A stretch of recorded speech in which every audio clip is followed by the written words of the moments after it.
Power of now. Beyond happiness and unhappiness, there is peace. Page 155. Many people never realize that there can be no salvation in anything they do, possess, or attain. Those who do realize it often become world-weary and depressed. If nothing can give you true fulfillment, what is there left to strive for? What is the point in anything? The Old Testament prophet must have arrived at such a realization when he wrote, "I have seen everything that is done under the sun, and behold, all is vanity and a striving after wind." When you reach this point, you are one step away from despair and one step away from enlightenment. A Buddhist monk once told me, "All I have learned in 20 years that I have been a monk, I can sum up in one sentence. All that is, arises, passes away.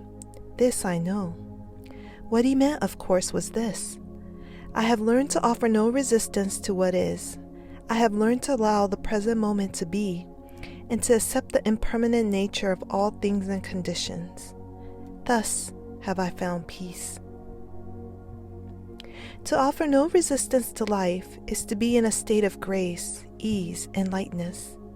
This state is then no longer dependent upon things being a certain way, good or bad. It seems almost paradoxical, yet when your inner dependency on form is gone, the general conditions of your life, the outer forms, tend to improve greatly.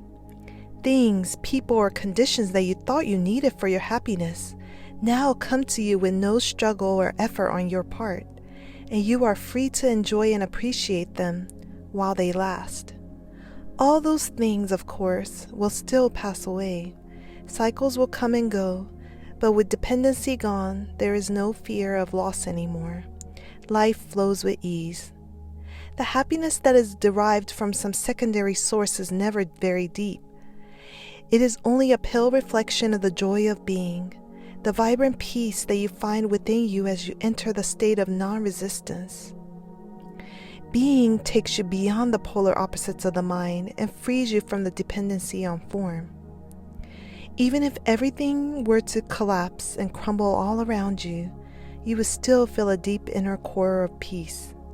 You may not be happy, but you will be at peace. I really love this excerpt from The Power of Now.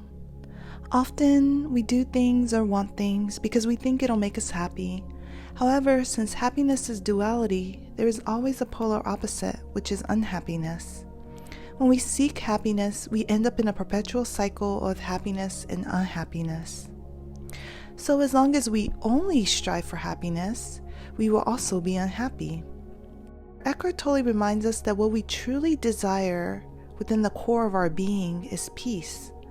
And peace comes from simply being, which is living in the present moment.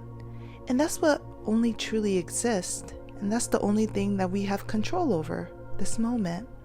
Everything else is ephemeral. No matter what happens or doesn't happen, when we are present, we go with the flow of life in a non-resistant manner. And paradoxically, when we don't resist anything, we gain everything.